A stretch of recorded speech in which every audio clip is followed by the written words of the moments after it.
ญาติโยมพ่อโยมแม่ทั้งหลายติดตามรับฟังรายการทุกวันนี้นะอาตมาจัดรายการอยู่นอกพื้นที่นะก็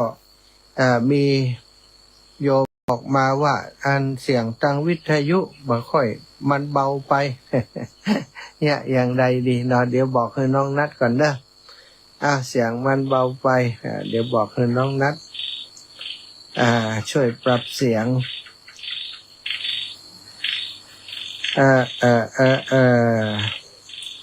น้องนัดช่วยปรับเสียงให้หลวงพ่อหน่อยเสียงจากวิทยุเห็นโยมบอกว่าเบาไปลูกนัดช่วยปรับเสียงที่วิทยุให้หน่อยเห็นโยมบอกว่าเสียงเบาไปใช่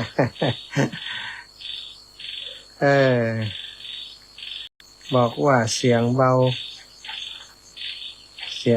อีเนาะเสียงเบา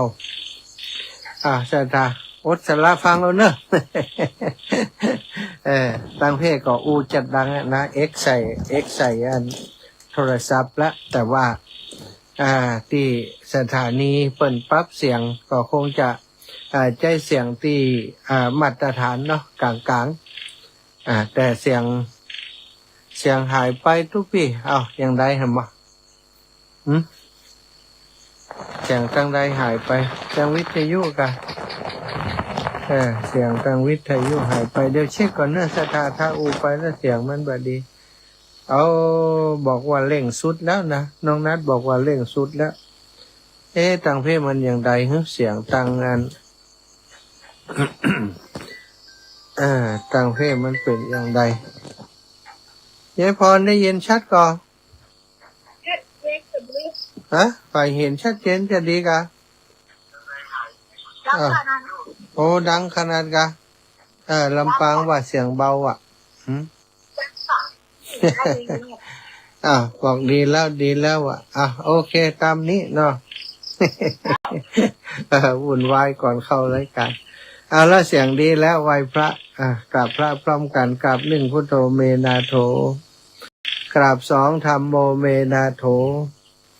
กราบ3สังโฆเมนาโถ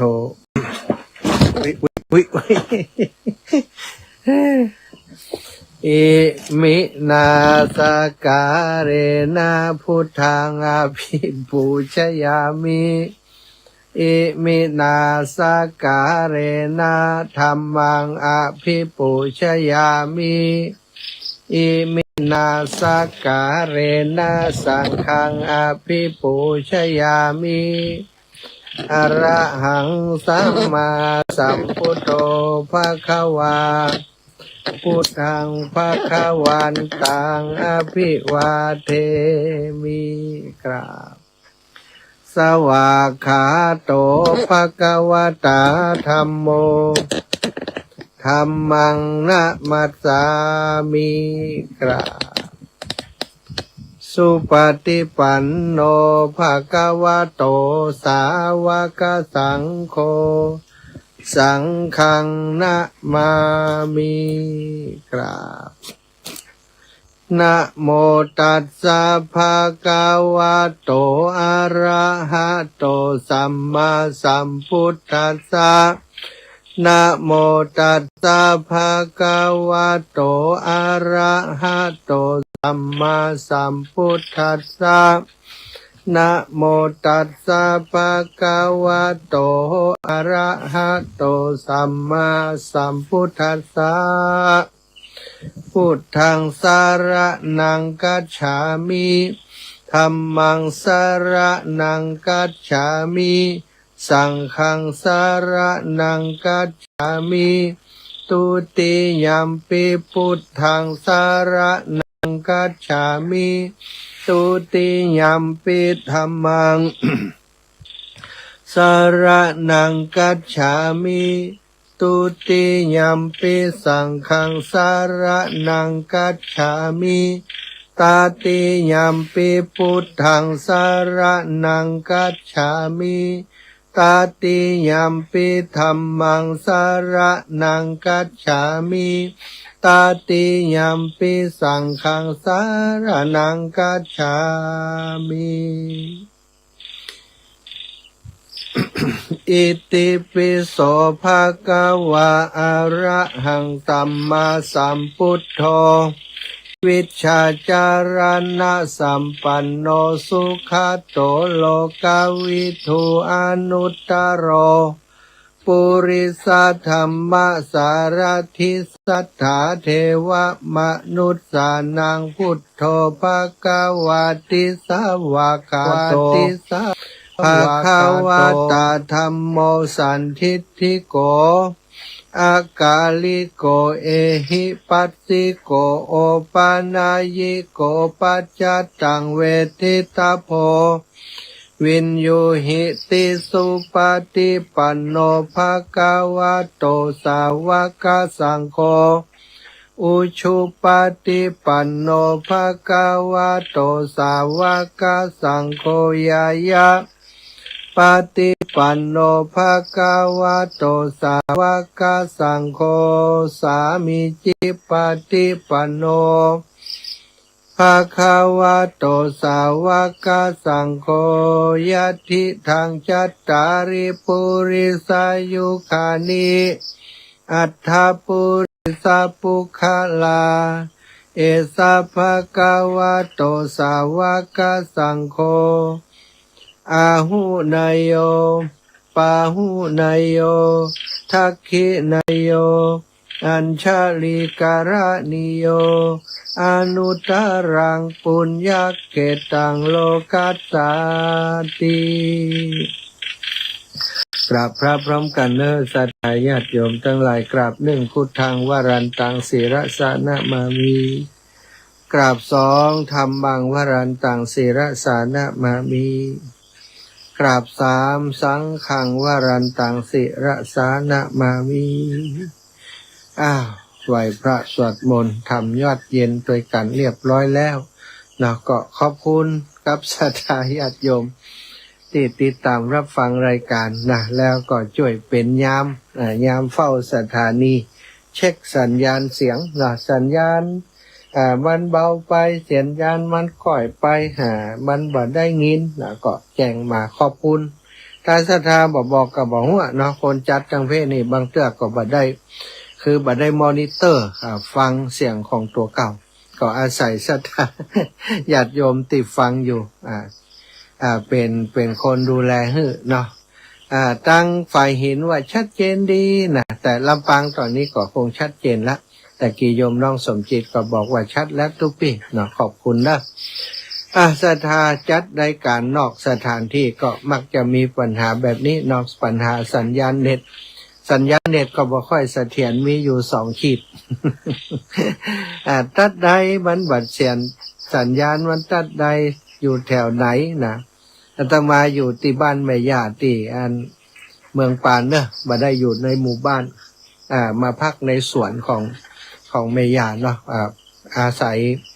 มาพักมาปฏิบัติโดยมาได้รีแลกซ์ได้พักผ่อนเสียงกบเสียงเขียด อยู่ใกล้สระน้ำนะสระน้ำในสวนของแม่ย่านะแต่เสียงกบเสียงเขียดร้องเป็นแบ็คกราวด์เนาะธรรมชาติสิ่งแวดล้อมวันนี้ก็มีฟ้าห้องทำฝนทำท่าจะตกแต่ก็บ่ตกสักคำน่าจะตกไกลๆเนาะสถานอากาศก็ลดอุณหภูมิความร้อนลงอยู่ที่เมืองปานเนอะอยู่ที่บ้านตงโป่งเมืองปานบ้านของบ้านเกิดของอาตมาก็มาเยี่ยมย่าแล้วก็เลยมาพักอยู่ที่สวนแล้วก็วันพรุ่งนี้จะเดินทางไปช่วยงานตู้ลุงแดงที่ดอยนางแก้วนะเพิ่นจะมีการสืบชะตาป่านะบวชป่าสืบชะตาป่าที่ดอยนางแก้วเป็นประจำปีเปิดห้องว่าอย่างก็ชมรมกลุ่มฮักน้ำกวงเลยอย่างเนี้ยนะ ต่างเชียงใหม่เพิ่นทำทุกปีซะถ้าปีนี้ก็ปีเป็นปีที่30ละ30 ครั้งละที่เพิ่นท อาตมาไปร่วมกิจกรรมกับตุลุงมา2 ปีแล้วปีก่อน2 ปีก่อนก็ไปช่วยตุลุงปีนี้ตุลุงก็แจ้งข่าวมาก็เลยว่าวันพรุ่งนี้จะไปช่วยจัดสถานที่แล้วก็นอนเป็นเพื่อนตุลุงที่ดอยนางแก้วเนาะปีก่อนก็นอนกัน4 คน อาตมาภาพตุลุงแดงแล้วก็ท่านอาจารย์พระครูสังฆลักษณ์สุเมธแล้วก็โยมเบิ่มปีนี้บอกว่าจะมีเพิ่มก่อนเนาะเอ็นดูตุลุงถ้าบอกไปนอนด้วยเพื่อนก็นอน2 คน2 คนกับท่านอาจารย์พระครูสังฆลักษณ์สุเมธนะก็จะง่อมหาเพื่อนกันเลยความจริงก็มีงานมีภาระธุระอยู่แต่ว่างานของตุลุงเนาะถือว่าเป็นครูบาอาจารย์ที่เคารพนับถือก็สำคัญก็จึงได้ตัดสินใจว่าเดินทางมาพักที่บ้านแม่ย่าก่อนแล้วก็พรุ่งนี้จะเดินทางไปที่ดอยสะเก็ดออกจากนี่ไปทางแม่แจ่มเนาะแม่แจ่มไปดอยสะเก็ดไปทางบ้านกำแพงหินอีกกันเนาะกำแพงหินก็จะบักไก่สถาญาติโยมแม่นวลยอดคำปันเนอะ ถ้าฟังรายการอยู่วันพรุ่งนี้จะแวะไปหาโยมแม่ก่อนจะไปตังแม่แจ่มแล้วก็ไปแวะที่บ้านกำแพงหินเนาะโยมแม่นวลยอดคำปันเดียวจัดรายการแล้วจะโทรแจ้งเปิ้นแฮมกันศรัทธาญาติโยมวันนี้ก็คงจะนำมีเรื่องจะมาปรึกษา ปรึกษากับศรัทธาญาติโยมปกติญาติโยมปรึกษาทุกเจ้าวันนี้ทุกเจ้าจะปรึกษากับศรัทธาญาติโยมเรื่องของสถานีเนาะเรื่องของสถานีวิทยุตอนนี้ก็แจ้งให้ศรัทธาทราบอาจจะมีสักช่วงหนึ่งที่สถานีวิทยุของวัดบรรพตเฮาจะต้องปิดทำการหรือว่าอาจจะเงียบไปสักวัน2 วันถ้าแก้ไขปัญหาได้เร็วก็จะประเมินหน่อยก็คือเรื่องของเรื่องทางการบินวิทยุการบินเพิ่นบอกว่าตอนนี้เสาของสัญญาณของวัดเสาทรงของ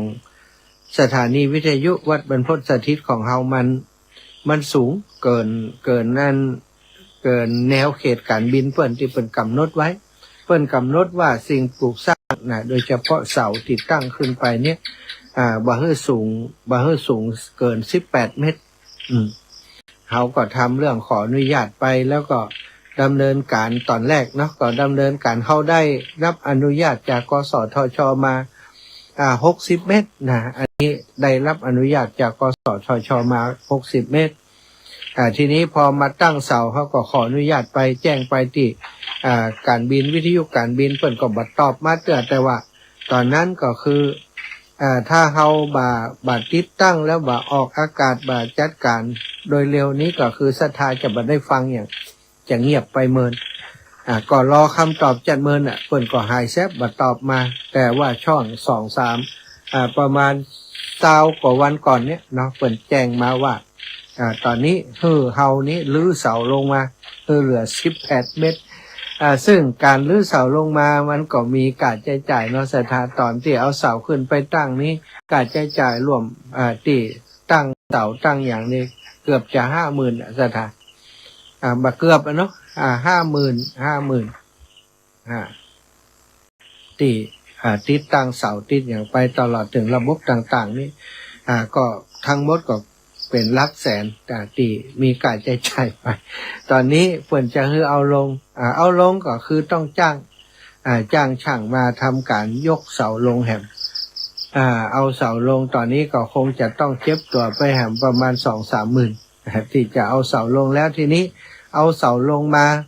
ในระดับที่18 เมตรนี่ก็มาอู้กันว่า18 เมตรมันจะไปถึงไหน60 เมตรนี่บางทีบ่ค่อยได้ยินว่าเดี๋ยวนี้จะเหลือ18 เมตรก็เป็นปัญหาที่อาตมาภาพและท่านอาจารย์พระมหานพดลสุวรรณเวทีก็อู้กันว่าเขาจะแยกอย่างใดเนาะในเรื่องนี้ก็คือกองทุนเนาะกองทุนของสถานีวิทยุของเฮาที่ได้ทำกิจกรรมอย่างไปนั้นตอนนี้ก็เอามาใช้เป็นการนัก ค่าไฟค่าใช้จ่ายต่างๆก็เหลืออยู่ประมาณ20,000-30,000ถ้า เอามาเป็น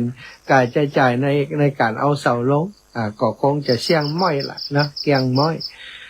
ต่อจากนี้ตั้งหน้าก็คือการน้ำกับไฟก็คงจะเสาะหาต่อเดือนไปก็มาอู้กันว่าการทำสถานีวิทยุนี่มันไม่ใช่เรื่องง่ายเนอะคิดขนาดบางครั้งก็ท้อเหมือนกันอู้ครับอาจารย์ก็ว่าเนี่ยยังได้ปิดแถมบอกท่านอาจารย์อาตมาก็ว่าอาจารย์ปิดนี่บ่ยากเนาะแต่ว่าถ้าปิดแล้วมันมีผลกระทบกับศรัทธาญาติโยมที่เปิดฟังรายการอยู่โดยเฉพาะตังลำปางของเฮาเนี่ยเนาะถึงวันนี้เปิ่นก็ได้ฟังจากสถานีวิทยุของวัดบรรพตสถิต 106.50 เมกะเฮิรตซ์ตั้งตอนเช้าตอนบ่ายตอนแรงคือก็เท่ากับว่าทั้งวันศรัทธาเปิ่นได้ฟังจากสถานีของเฮาถ้าเฮาปิดไว้แห่นี้ศรัทธาคงเดือดร้อนนักหนาถ้าบ่ปิดก็ตอนนี้ก็คือถ้าทำต่อไปนี่ก็คือเดือดร้อน เดือดร้อนกับการใช้จ่ายอย่างต่างๆนี่เนาะแต่ว่าอาตมากับท่านอาจารย์ก็เลยอู้กันว่าท่านอาจารย์ในระยะยาวนี่เราคงจะต้องวางแผนว่าจะหาทุนอย่างใดมาสนับสนุนสถานีถ้าจะจัดผ้าป่าถ้าจะจัดกิจกรรมอย่างต่างๆระดมทุนมานี่ก็กลัวว่าจะเป็นการรบกวนศรัทธาญาติโยมลำบากกับศรัทธาญาติโยมแล้วก็อาจจะมองว่าเป็นภาระของเปิ้นเนาะอู้กันหลายๆเรื่องหลายๆอย่างศรัทธาแล้วก็มาสรุปพอดีท่านอาจารย์ได้อู้ถึงว่าผมมีความคิดนะท่านอาจารย์เปิ้นก็มีความคิดว่ามีคนมีโยมมาแนะนำเราบอกว่าอาจารย์มีสื่ออยู่ในมือความจริงแล้วศรัทธาญาติโยมที่เปิ้นมีของเก่าศรัทธาของเก่าหรือว่าที่เปิ้นเรียกว่าขยะหรือว่าสิ่งที่เปิ้นบ่ใจอยู่ในบ้านในจองแล้วก็คือบางเตือก็คนมาเก็บคนมาซื้ออันของเก่านี้เปิ้นก็บ่อยากจะขายให้เพราะว่าก็เสียดายเสียดายของนั้นอย่างแม้กระทั่งของเฮาเองศรัทธาอันนั้นอันนี้ก็เก็บไว้ก็บ่ได้ใจจะเอาขายก็เสียดายก็เลยอู้กันว่าถ้าสมมติว่าเฮาทำโครงการขยะบุญเนาะสมมุตินะอู้กันว่าถ้าสมมุติว่าเฮาทำโครงการขยะบุญหมายความว่าถ้าศรัทธาญาติโยมอยากจะห้อมช่วยเหลือการน้ำกับไฟหรือว่าเป็นกองทุนในการดูแลสถานีวิทยุของเฮาเนี่ยเปิ้นอาจจะห้อมโดยบ่ต้องใช้ตังค์ก็ได้แต่ถ้าเปิ้นมีของที่เปิ้นบ่ใจเนาะอย่างเช่นของที่มันขายได้ขยะรีไซเคิลขวดน้ำก็ดีกระดาษก็ดีหรือว่าอย่างก็แล้วแต่พัดลมเก่าบ่ได้ใจแล้วมันเหี่ยหันบ่ได้ ปั๊มน้ำเก่ามันลุแล้วบ่ได้ใจเหี่ยหันบ่ได้เป็นเศษเหล็กกับเศษอลูมิเนียมกับแม้กระทั่งเศษไม้เศษอย่างต่างๆเนี่ยนาตีเป็นของที่ศรัทธาญาติโยมบ่ได้ใจก็แจ้งมาว่าอันอีแม่อยากจะให้หอมเป็นทุนให้กับสถานีท่านอาจารย์ถ้าสะดวกมาเอาได้ก็อาตมาก็มาคิดว่าถ้าอย่างอีก่อนน่าจะเป็นไปได้เพราะว่าเขาจะได้อู้ในรายการวิทยุคนนั้นคนนี้เปิ่นนัดหมายให้ไปเอากันสมมุติเรามีของอยู่ที่หมู่บ้านนั้นอย่างสมมุติว่าบ้านแม่บัวขี่ทับโปอีแม่ก็บอกว่าบ้านอีแม่มีของเนอะเปิ่นอาจจะบอกกันหลายๆคนนั้นคนนี้นะที่ของที่มันเป็นของเก่าของที่บ่ใจแล้วนะขวดน้ำก็อย่างก้านี่เนาะแต่ถ้าบางทีของเขามันมีบ่นักเขามีบ่ปอนักถ้าเขาจะขายมันก็บ่พอขายแต่ว่าถ้าเอามารวมกันมันก็น่าจะเป็นไปได้ก็อู้กันอย่างอีเนาะอันนี้ก็ปาลบเพื่อศรัทธาฟังถ้าศรัทธาคิดว่าก็เข้าท่าดีแล้วอาจารย์ ใครจะทดลองเนี่ยก่อนก็อาตมาภาพก็จะได้ทดลองทำเหมือนกันเขาก็ทดลองทำไปดูถ้าเกิดว่าอัน กิจกรรมนี้มันเป็นไปได้อาตมาก็มองไปว่าถ้ามันเป็นไปได้ถ้าศรัทธาสนับสนุนศรัทธาเปิ่นมีของมีอย่างแล้วเขาทำแล้วมันก็มีสตังค์เข้ามาเนาะเขาก็ได้เอามาเข้าในกองทุนเป็นการน้ำการไฟเป็นการใช้จ่ายตั้งสถานีต่างๆตลอดถึงก็มองคือยังมองไปว่าถ้าเกิดว่ากิจกรรมนี้มันเป็นไปได้ดีศรัทธาญาติโยมสนับสนุนมานักเขาก็อยากจะช่วยในด้านของการสงเคราะห์ศรัทธาญาติโยมคนเฒ่าคนแก่ผู้ฟังรายการต่างๆศรัทธาส่วนใหญ่ก็บางคนก็อยู่คนเดียวลำบากห้องน้ำห้องท่าบาสะดวกห้องน้ำห้องท่าเตื่อนอนตั้งบนบ้านแล้วก็ต้องเตียวลงมาเข้าห้องน้ำตั้งลุ่มบางกรณีเป็นอย่างนี้เขาก็อยากจะเอาไปส่งเคราะห์อย่างนี้โดยถึงแม้บางคนผู้ฟังรายการนี้เป็นผู้ป่วยติดเตียงผ่องเป็นผู้สูงอายุที่ช่วยเหลือตัวเองมาได้ผ่องถ้าเกิดเขาทำโครงการนี้แล้วมันมีรายได้มันมีรายได้มีมันเป็นไปได้ก็คือเขาบ่ได้ซื้อเนาะขยะนี้จะบ่ซื้อนะ บอกก่อนนะ เดี๋ยวถ้าทุกเจ้าไปซื้อขยะมันจะเดือดร้อนเอาเป็นว่าศรัทธาถ้ามีของก็เอามาบริจาคโดยการแจ้งมาเอาโทรมาบอกอาตมาโทรมาบอกเจ้าหน้าที่เขาก็จะไปฮับเอาไปฮับแต่ไปฮับก็โอ้ยแม่มีขวดน้ำ10 ขวด ไปฮับก็ยุ่งนะก็รวมกันหลายๆคนเนาะศรัทธาอาตมาคิดว่ามันน่าจะเป็นไปได้แล้วก็อาตมาเคยไปหันไปอยู่ที่ประเทศไต้หวันเนาะเคยไปดูโครงการหนึ่งโยมแม่ชีที่วัดแห่งหนึ่งเปิ้นทำโครงการขยะรีไซเคิลนี่แหละ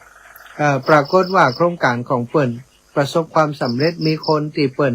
เอาขยะเอาของที่เปิ้นบ่ใจนั่นเอามาบริจาคที่วัดของเปิ้นเปิ้นมีคนงานเป็นหลายร้อยนะศรัทธาช่วยกันคัดแยกแล้วเปิ้นก็มีการซ่อมด้วยบางทีนี่ของที่เปิ้นบริจาคมาเนี่ยเปิ้นเอามาซ่อมเรียกว่าเอามาซ่อมบำรุงปรับปรุงใหม่ทำสีทำอย่างใหม่งามเอาไปขายได้บางก็เอาไปช่วยคนที่เปิ้นบ่มีโครงการที่แม่ชีคนนั้นทำนี่ประสบความสำเร็จเป็นโครงการระดับประเทศของประเทศไต้หวันสามารถจำมาได้ว่าวัดเปิ้นชื่ออย่างเดี๋ยวจะไปเสิร์ชดูไปค้นดูในอินเทอร์เน็ตดูเดี๋ยววันหลังจะเอาข้อมูลมาให้ฟังซึ่งก็ปรากฏว่าประสบความสำเร็จแล้วก็เปิ้นมีสตางค์เป็นกองทุนสามารถช่วยด้านการศึกษาช่วยด้านของผู้สูงอายุแม้กระทั่งการช่วยในเรื่องของตังโรงพยาบาลอย่างอันนี้คือเปิ้นทำเมินเนาะเปิ้นทำเมินแล้วก็โครงการของเปิ้นนี้เป็นโครงการที่เปิ้นทำใหญ่เปิ้นทำใหญ่มีการประชาสัมพันธ์อย่างผ่านสื่อผ่านอย่างต่างๆแต่ของเขาก็จะทำแบบน้อยๆไปนะบ่ทำแบบใหญ่ๆอย่างเปิ้นทำแบบน้อยๆพอเพื่อจะทดลองนะว่ามันจะเป็นไปได้แค่ไหนแล้วอีกตัวอย่างหนึ่งที่หันก็คืออย่างท่านอาจารย์พระพยอมกัลยาโนที่เปิ้นทำที่วัดสวนแก้วอันนั้นก็สามารถเอามาดูแลคนป่วยเอาดูแลคนสูงอายุคนตกงานช่วยเหลือองค์กรต่างๆได้ที่อาจารย์พระพยอมกัลยาโนทำเนาะก็เลยกับท่านอาจารย์ว่าผมจะลองในรายการพ่อจะปรึกษาศรัทธาญาติโยมพ่อว่าเปิ้นเกิดอย่างใดเปิ้นหันว่าเป็นไปได้ก็คือได้เอาขยะมาเป็นบุญศรัทธาเนาะขยะมาเป็นบุญของที่เฮาบ่ใจแล้วนี่ขวดน้ำกาอย่างกานี่ปกติเฮากินแล้วก็เอาขว้างเอาอย่างต่างๆบางเทื่อเอาทิ้งไปในถังขยะถ้าเรามีโครงการนี้ก็อีพ่ออีแม่มันเป็นบุญแล้วนี่กินน้ำแล้วก็เก็บใส่ถุงเซี่ยวๆไว้เก็บใส่ถุงดำไว้ก็ได้ถ้ามันนักแล้วกานี่บ้านเฮาหันที่เปิดฟังรายการมีกี่คนเนาะเฮาก็ไปเปาะกันหอมกันจะมาไปบิณฑบาตก็จะแวะไปฮับไปเอามาคัดแยกอย่างถ้าอย่างมันก็คงจะ พอจะเลี้ยงดูสถานีได้อย่างที่ว่านะเกิดไปตั้งนาถ้าเกิดมันดีกว่านั้นก็คือเฮาก็จะได้เอาไปช่วยสังคมไปช่วยคนเฒ่าคนแก่ไปช่วยคนที่เปิ้นลำบากขยะของศรัทธาก็จะกลายเป็นขยะบุญเป็นขยะบุญที่มาช่วยกำจุนพุทธศาสนากำจุนมาช่วยในการเผยแพร่พระพุทธศาสนาได้อีกทางหนึ่งเนาะอันนี้คือสิ่งที่อยากจะบอกกล่าวกับศรัทธาญาติโยมเพื่อได้รับทราบเนอะว่าจะทำโครงการนี้แล้วขอการสนับสนุนจากศรัทธาญาติโยมเพื่อจะให้โครงการของเฮานี้มันได้เป็นไปได้และจะได้ช่วยเรื่องต่างๆโดยเฉพาะเรื่องของสถานีของเฮาเนาะน้องจากภาษาครับมีอย่างครับที่ขยันนะครับอบตดังดอยหล่อนี่เปิ้นเอาไว้ซื้อแผงเปิดครับโอ้ดีค่ะสาธุนี่ก็จะซื้อเหมือนกันนะคนน้ำมาอย่างอบตอำเภอดอยหล่อเปิ้นเอาไว้ซื้อแผงเปิดตังคือคนค่าติดเตียงครับโอ้ดีอ้าวข้อมูลจากเจเนาะครับเจเก็บก่อนไว้ให้ยิมเนาะเจจากดอยหล่อเชียงใหม่เนาะสถานเนาะอันนี้ก็ปรึกษากับศรัทธาญาติโยมแล้วมีหลายสิ่งหลายอย่างที่เฮาสามารถแบ่งปันกันได้บางเทื่อเฮาอาจจะบ่มีเป็นเงินนะเป็นเงินเป็นทองเป็นอย่างต่างๆแต่อาตมาคิดว่าของที่เฮาบ่ใจแล้วเนี่ยมันมีอยู่ทุกบ้านนะอย่างแม้กระทั่งวัดเองก็เหมือนกันนะแต่ละวัดว่าอารามต่างๆเดี๋ยวจะแจ้งโครงการนี้ไปตั้งวัดด้วยไปขอของเก่าเพิ่นขอของเก่าวัดว่าอารามต่างๆแล้วเอามาช่วยในการเป็นพลังบุญในการเผยแผ่พระพุทธศาสนาของเฮาเนาะถ้ามันมีแล้วมันสามารถเอาไปช่วยเอาไปอย่างก็ได้ศรัทธาเอามาทำที่มันเป็นประโยชน์พัฒนาสถานีของเฮาพัฒนาวัดวาอารามต่างๆก็จะได้อาศัยขยะบุญเนี่ยไปทำการพัฒนาวันนี้จะเปิดสายเจ้าหน่อยเพื่อจะแลกเปลี่ยนกับศรัทธาเนาะศรัทธาที่ฟังรายการที่ฟังในไลฟ์สดนี่หลายๆคนเนี่ยลองออกความคิดเห็นมาลดเนาะโยมน้องสมควรใจน้อยเนาะโยมน้องสมจิตโยมแม่จีรพันธ์นี่แม่บัวขี้เอาตัวก็แม่บัวขี้เอาก็มาแม่ย่าเล็กปวลีอินสุวรรณนี่ถ้าจะมีหลายก็แม่ย่าเล็กนี่ของเก่านี่ที่จะไปตั้งเอาบ้านแม่ย่าเล็กก่อนนะสถานอันนี้เป็นโครงการที่อาตมาคิดว่าจะทำเพื่อจะสนับสนุนเนาะสถานีของเฮาถ้าเฮาบ่ทำอย่างอีนั้นอาตมาก็คิดว่าลำพังวัดบรรพตสถิตของเฮานี้มันก็บ่ได้มีรายได้อย่างนักการน้ำการไฟการใช้จ่ายต่างๆก็ถึงวันนี้ท่านอาจารย์ใหญ่ไปเทศไปอย่างมาได้มาก็เอามาจ่ายเนาะมันมีการใช้จ่ายภาระเยอะแล้วก็ถ้าจะไปรบกวนศรัทธาศรัทธาญาติโยมปิดเดือนนี้ค่าไฟสถานี5,000เนอะช่วยกันออกมันก็ดูเท่าทายาอย่างอีนี้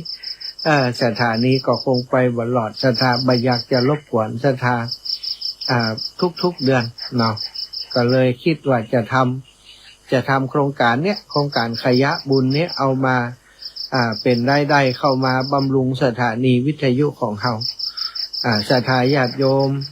ที่ฟังรายการอยู่ในวันนี้ถ้าไปหันว่าเขาท่าดีนะโครงการนี้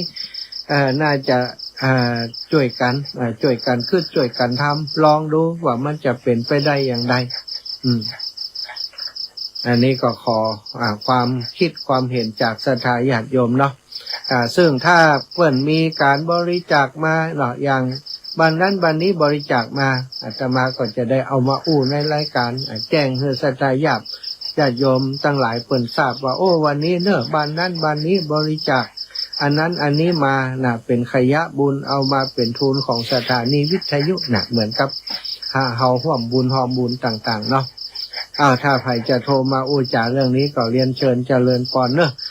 แล้วก็ช่วงของตั้งแต่นี้ไปเนาะก็คงจะเตรียมการอาตมาภาพก็จะได้ไปช่วยเตรียมการ เสร็จจากงานที่จะไปช่วยตุลุงที่ดอยสะเก็ดนะจะกลับมาวันพรุ่งนี้ไปดอยสะเก็ดวันที่ 4วันที่ 5เสร็จงานสืบจัตตาป่าเสร็จพิธีแล้วก็จะเดินทางกลับนะ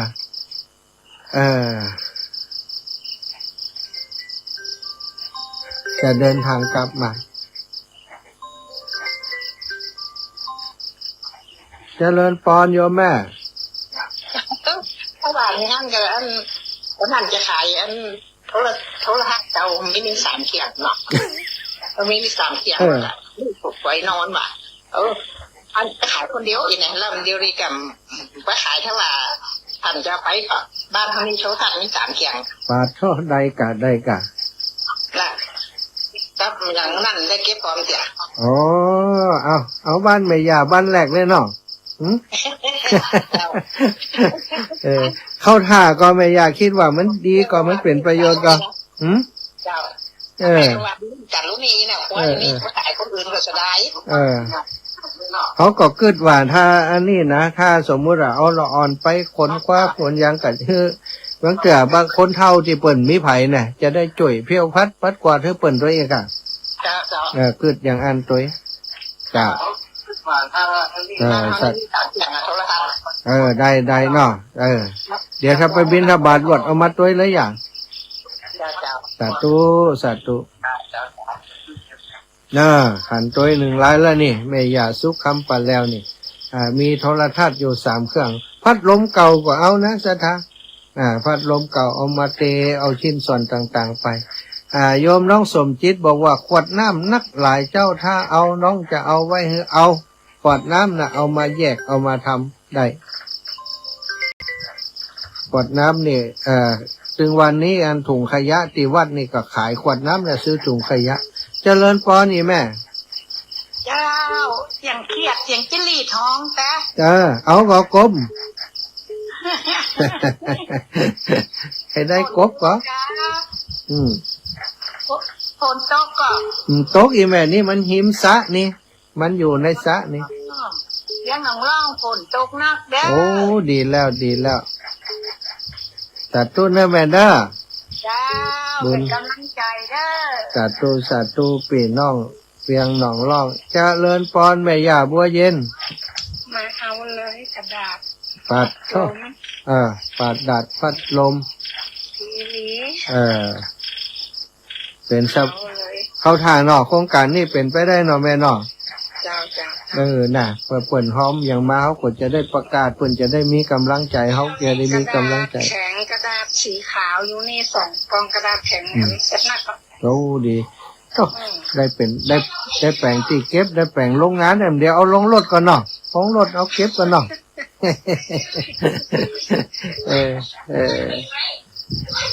เดี๋ยว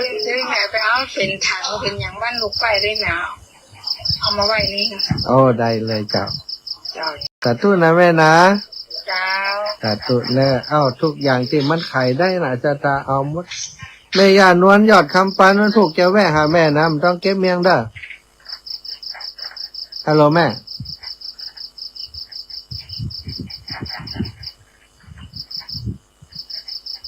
แม่ยานวลยอดคำปันจะได้ใส่รุดจ้ะ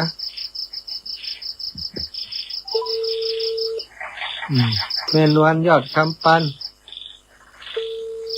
ฮับเลยแม่แต่กี้ฮับตันวันผูกจะแวะไปวันผูกจะแวะนะอันแม่จะได้อยู่รอเนอะต้องเก็บเมียงผูกเก็บเนาะอยู่บ้านมาตอนได้ผู้เนาะจะเอาไปถึงปุ่นถ้าจะประมาณ9 โมง 10 โมงเนี่ยแม่รวดนั่นแม่รวดยังเขียนไว้คือพอได้กะเดี๋ยวต้มคาเนอะใส่อย่างก็ได้ต้มคาออนใส่อย่างก็ได้สาธุไม่อยากกินทุลุงนิ่มเดียวนี่ได้สาธุนะแม่นะเดี๋ยวพวกไปป้ากันเจริญปอนแม่ย่าเจ้าไหว้ตาเจ้า นะจะเที่ยวที่หาล้านก็ เอามาละอย่าไปลื้อบ้านไม่จะเอาเล็กมาแจ๊ะมาละ ถ้าจะหันก้นทั้งหนอหันก้นทั้งจะเพื่อนหนออันนี้เจ้าบ้านกลางตรงเปิดกระมีนโยบายน่ะเปิดเอาของคืนเข้าหมู่บ้าน ได้จะถ้านั่นจะโทรหาเปิดก็ได้นะแม่จะเงื่อเบอร์โทรแต่หางบ้านเขานี่ก็ต้องนั่งอยู่อ่ะอันนั้นเปิ้นอันนั้นของเปิ้นกับของเปิ้นไปอันนี้ของวัดกับของวัดถ้าอยากจะพูดรายละเอียดเป็นอย่างก็ต้องหูเนาะเขาก็เนี่ยลูกทุ่งอย่างเขาเนี่ยกะประกาศอย่างเงี้ยไผจะหอมก็เอามาเขาก็มาคัดแยกขายได้ต่อได้เดือนนี้ขายได้ต่อได้ก็แจ้งศรัทธาอีกอีกไหมเรื่องการเรียนสายก็ท่านอันเจ้าอาวาสเดิมแม่หาเดือน500แม่จะโอนทุกเดือนเลยเนอะโอ้สาธุสาธุโอ้สาธุสาธุขนาดจนแม่จะบ่ไหวแม่จะเริ่มเดือนนี้เดือนดีพวกเขาจะแจ้งอาจารย์เนอะสาธุตลอดไปเลยสาธุเดี๋ยวจะเอาบัญชีของงานสถานีให้แม่สาธุจ้าไว้สายเจ้าเล่นอย่าไปลืมตรงไลฟ์สถานีจังไห้มาให้แม่นะเจ้าแม่เดี๋ยวจะนั่งค้นก่อนเจริญพรโอ้ตูดย่ำอย่างนี้ครับแล้วนะของไผ่เอาโทรแหมไม้ตะกี้เนอะมดแล้วเอา43อยู่ลบหลายเนอะหลายนาทีวันนี้เปิดโอกาสให้โทรหลายเพราะต้องการความคิดเห็นจากสถานเนอะหม้อหุงข้าวเก่าก็เอามดกะที่เป็นขายได้หนังสือก็ใจแล้วหนังสือกระดาษแล้วก็เศษเล็กเศษอลูมิเนียมอย่างมูเนี้ยเนาะได้หมดขยมจะอิดเห็มน้อยกับนี่นะ จำเป็นต้องหาคนมาช่วยตัวเจริญพรได้ค่ะเจ้านิสหานีขึ้นที่ลำปางแม่กอกเจ้าแม่นแล้วแม่เจ้านี่แม่อยู่ตาลุกไหมนะตาลุกนี่เจ้าเป็นบอกว่าเป็นของเจ้าอย่างพร้อมเป็นได้เป็นอย่าไปทำเป็นเงินไหนอ่ะเจ้าขยับบ้านโยมมีทีวีเก่า4 เครื่องกันนะเจ้าปาดเท่า4 เครื่องก่อนกาเจ้าบ้านท่าลุกอีกกะท่าลุกลำปูนก็เชียงใหม่ท่าลุกเชียงใหม่ที่ไร่เพเจ้าไร่เชียงใหม่เป็นนะเจ้าโอ้ท่าลุกเชียงใหม่นี่นะเจ้าโอ้ข้ามเขตนี่แต่ว่าไปบ่อยอยู่ไปเชียงใหม่บ่อยอยู่ถ้าไปก็จะโทรหาแม่เนอะเจ้าเดี๋ยวถ้าเข้าไปในพื้นที่น่าจะโทรหาแม่เจ้าตาลุกนี่วัดตาลุกกะแม่วังป่าซ้อยนะเจ้าที่วัดวังป่าซ้อยนะเจ้าบ้านวัดวังป่าซ้อยเนาะอีแม่ชื่ออย่างก็บอกชื่อกันแม่บุญธรรมเจ้าแม่บุญธรรมนามสกุลแก้วสุนันเนาะถามตัวเจ้าหู้เรื่องเนาะแต่ก่อนนั้นแม่บุญธรรมเคยไปตัวขึ้นสีขาวเป็นอาจารย์เนี่ยก็ที่วัดที่วัดอะไรอย่างก่อนนะยายจะลืมไปละไอ้บอยแล้วก็เดี๋ยวนี้คู่ข้างตายไปแล้วกับมีปิดบ้านแห้งเดินมาได้ละแล้วโยกับไผ่อีแม่โยกับไผ่ท่านโทรมาก่อนเด้อบางทีเจ้าแม่ต้องถ้าจะไปต้องโทรหาแม่ก่อนเจ้าแต่ตู้นั่นแม่น่าเจ้าแม่อยู่บ้านคนเดียวดีกะสาธุเจ้าขวดน้ำก็มีเยอะโอ้ได้เขาจะไปแวะหาไปได้ส่งของกรุงนั่นละโอ้เดี๋ยวถ้าจำเร็วๆเนี่ยจะแวะไปสาธุเจ้าถ้ามาอีโทรหาแม่ด้วยเนอะสาธุเจ้าแม่เจ้าเบอร์นี้แหละเจ้าเอาไปจ่ายจ้ะเจริญพรแม่ย่าไล่ภาพเตจะห้ามแล้วเจ้าบ้านจ่าถ้ามาเจ้าบ้านเนี่ยมีก็เอาก่อเอาก็อันทีวีจะอันขาวดำมันเขาอันใจได้อยู่นั่นมันหนีปีกได้วันที่14ได้แล้วก็ที่อันอย่างไม่ได้ยกอันที่มันอย่างเนี้ยมีเครื่องได้ถ้ามากับเมาเนอะได้แม่วันที่14เขาไป 13ก่ะ13ไปที่อันขุนน้ำหนึ่งไปการขุนน้ำวันที่5นี่ ขุนน้ำไปขุนน้ำแล้วก็มาได้กลับตั้งหน้านี่แม่แต่ว่าวันที่13ไปขึ้นบ้านใหม่ไปขึ้นบ้านใหม่เวียงปะเปาจะแวะหาเด้อมาเอาได้ไหมเจ้าสาธุเจ้าแม่เจ้ามาเอาเนอะเจ้าจ้าถวายเจ้าน้ำเจ้าไฟเนี่ยกันเนาะดีกะแม่น่ะมันกลุ่มหันกลุ่มนี้ก็ยังแคว้นน่ะใช่คนเล็กคนน้อยน่ะจะไปดูถูกเงินน้อยนะขยะนี่มันธรรมดานะเนาะจะขวดน้ำก็มีนะได้กะเอาหมดละเจ้าสาธุอีแม่สาธุเจ้าเจริญปอนแม่สังเงียมใช้น้ำพัฒการเจ้าขนาดพัฒการหายไปเมินเนาะหายโลก็อยู่ยังเก่าอีแม่นะก็หายอยู่แต่ไปญาติกามา2ข้างอย่าเล่นแต่เลยตัวหายฮะว่าเพื่อนหายนี่พอเดี๋ยวนี้อยู่ไหนนี่อยู่บ้านแม่ย่าที่อันบ้านตงโปงเมืองปานนี่แม่มันถูกจะไปดอยสะเก็ดเจ้าสบายดีกับเจ้าสบายดีแม่วันนั้นมาตีอันวัดมันโตกันอ่ะไปไก่แม่ไปก็ไม่ได้ไปนะตายแม่มันมาดีนะไก่แม่เลยไปประเดี๋ยวนี้ยังแฟนของต้องงานพักตามหมอบอกนะเจ้าไปหลอกตามา2ข้างเจ้าที่หันจัดซากอ่ะการตัวหาจัดศาสตร์สักเดือแม่ตายเนี่ยจ้าแม่มันตายจ้าตายจะลุกสาธุนะแม่เนอะเจ้าจับน้ำมันการเจ้าสาธุเจ้าบุญรักษาเจ้าเจริญพรแม่สุกแก้วเจ้าขยะนี่นะทำมือเขาได้เป็นเศรษฐีได้เหมือนกันนะเจ้านั่นแน่นั่นแล้วจากขยะของเล็กๆน้อยๆนี่ไหนไปประมาทมันเนอะเจ้าแม่กลายเป็นเศรษฐีได้เหมือนกันกุ้งแก่แหนมแก่ฟอยจะปะจะเป็ดได้เด้อที่จะรู้ตะกี้น่ะถ้ารู้วางปานเด้อฟอยกังเวียงหนองร่องเนี้ยมันเป็นดินน้ำน่ะฟอยเวียงหนองร่องเนี้ยถ้าลูกวางปานมันเ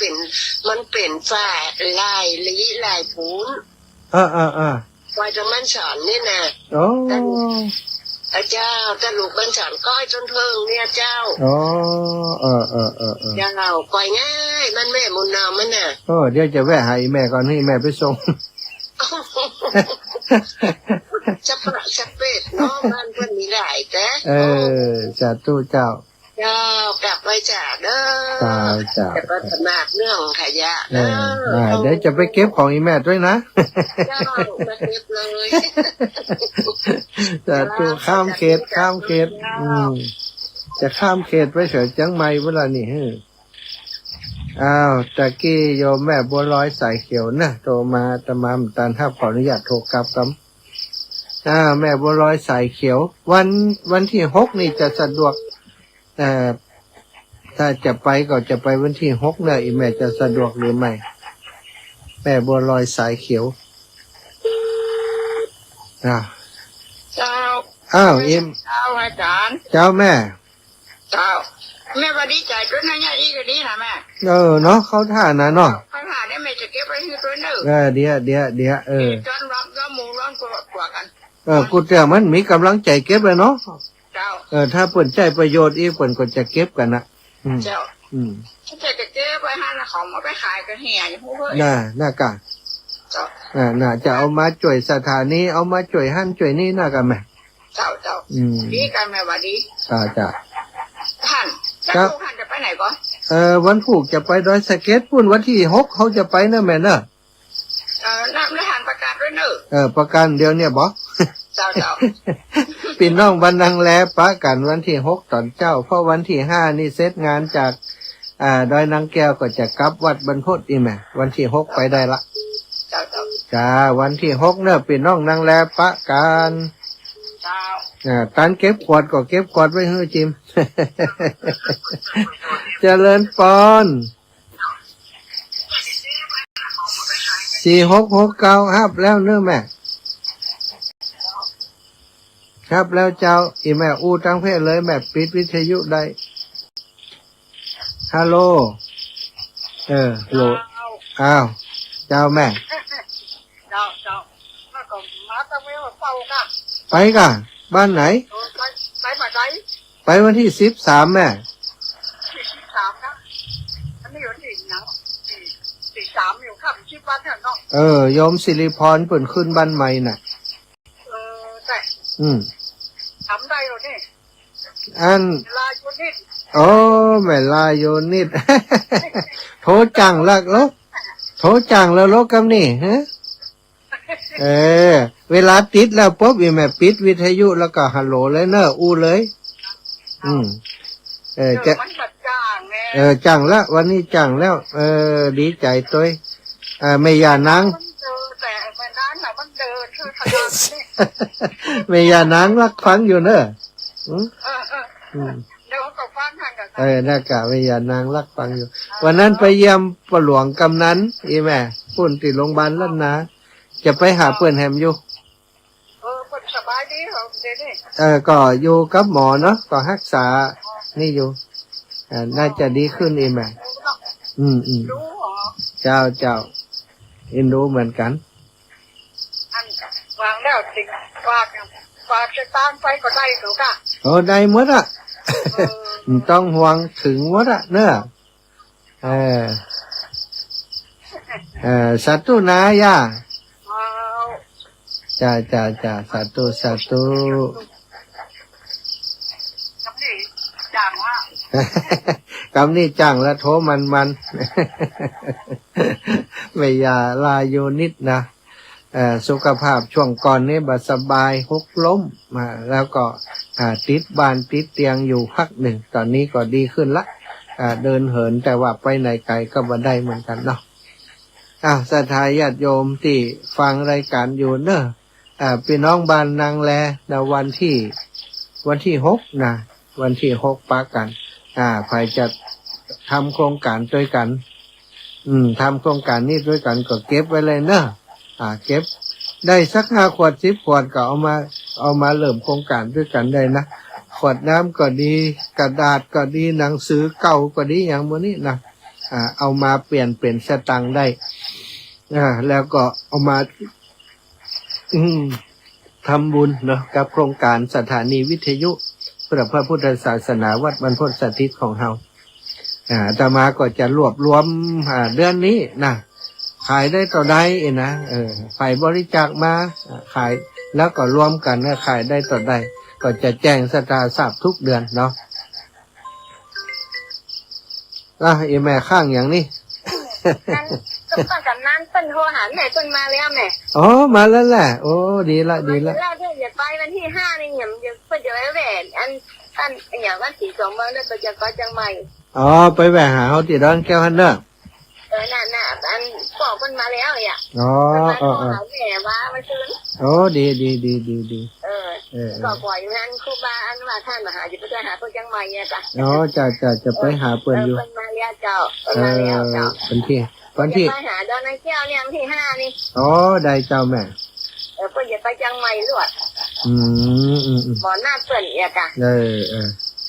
มันเป็นเนี่ยโทรหากี้นะเดี๋ยวเขาก็ถ้านี่เขาว่าเซตท่านเขาจะไปเยี่ยมเปิ้น จะไปหาเปิ้นไปเป็นลวดว่าจังใหม่ว่าเดือนนั้นก็สิของเมืองเจ้าอีแม่เจ้าเจ้าสาธุเนอะเจ้าสาธุค่ะแม่สาธุแม่จันแก้วจันทิพย์เจริญพรโยมแม่ตองแก้วนะเจ้าแม่แม่ว่าจะช่วยการน้ำกาแฟเดือน200เนาะดีกะได้จดไว้ก่อนแม่ฟองแก้วเนาะตะกี้แม่อย่าเล็กแม่แก้วจันทิพย์ที่บ้านดงมนกระทิงน่ะเจ้าแม่ฟองแก้วจันทิพย์วันนั้นฟ้ากันกับน้องมาใจจันแก้วกะฟองแก้วจันทิพย์วันนั้นนี่ไม่เขียนหน้าซองจันแก้วเด็กอะจันทิพย์ก็ฟองแก้วจันทิพย์เขากะหวานเขาเขียนพิษโลอันนะสาธุขอบคุณแม่นุโมทนาบุญแม่ก่อนหลวงนาเด้อเดี๋ยวเริ่มเดือนไหน เดือนนี้ก็ได้แต่ว่าปลายเดือนก่อยโอนเอาเดี๋ยวเขาจะส่งเดี๋ยวเขาคนเลขที่บัญชีของอันกองทุนสถานีก่อนเดี๋ยวเขาจะแจ้งให้แม่ว่าโอนเข้าบัญชีสถานีเนาะแม่เนาะเจ้าสาธุเจ้าแม่อาจจะเป็นสิ้นเดือนคือจะให้ลูกโอนน่ะสิ้นเดือนน่ะแม่สิ้นเดือนสิ้นเดือนให้ลูกโอน เจ้าตะกี้แม่ย่าเลขเกาะประวารณาไว้เดือน500โยมแม่แฮม200กุมหันกุมนี้เนาะเดือนหนึ่งประมาณ5,000นี่แม่เจ้าแม่มันมีขยะที่เปิ้นมันมีขยะก็เปิ้นอาจจะบริจาคใจอย่างอีกก็ได้เจ้าแม่เจ้าขยะมันก็ยุ่งยากหน่อยใจขยะถ้ามันมีก็จะได้ช่วยเปิ้นได้แต่ว่าเอามารวมกันน่ะคนนั้นน้อยคนนี้น้อยรวมกันมันจะได้หลายอยู่รถทันจะพังเนอะมันเป็นอย่างแม่เตอร์ล่ะก็เอารถเก่ามาแปลงกันซื้อรถเก่าสักกันใจนะมันจะได้หลายเรื่องเพราะมักขึ้นพอแล้วเนี่ยว่าจะได้กลุ่มสถานีเขาก็ช่วยด้านอื่นตัวเองแม่สาธุเนาะแม่เนาะสาธุเนอะศรัทธาญาติโยมทุกคนทุกท่านวันนี้อูจากันเรื่องขยะบุญกองทุนขยะบุญเพื่อสถานีวิทยุคลื่นสีขาววัดบรรพตศรัทธาญาติโยมแสดงความคิดเห็นรู้กำลังใจมาบางคนก็บอกมีวิทยุทีวีอยู่หลายเครื่องไปเอาได้เลยนะนี่ศรัทธาแสดงว่าโครงการนี้เป็นไปได้ละเนาะจะได้เริ่มต้นจะได้ทำกันจะได้หันว่ามันต่อไปตั้งหน้าเนาะถ้ามันโครงการนี้เขามีปัจจัยเข้ามาแล้วก็จะปรับปรุงเรื่องของเครื่องทรงอย่างต่างๆแห่งคือมันดีกว่าเดิมปัจจุบันนี้ก็เอาเครื่องเก่ามาทำอยู่นะคุณโยมลำไพถวายปัจจัยร่วมบุญมา300เนื้อกะน้ำกะไฟสาธุอนุโมทนาบุญจิมเนาะสาธุเอาละเวลาหมดเวลาแล้วอีปอยแม่ทั้งหลายขออนุญาตนำรายการจากลาไปก่อนเนอะจัตตารโอธัมมาวัฏันติอายุวันโนสุขังภะลัง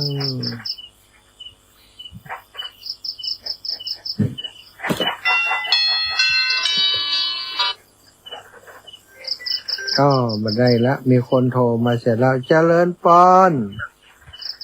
เจ้าไว้บ้านเจ้าแล้วนะเจ้าแม่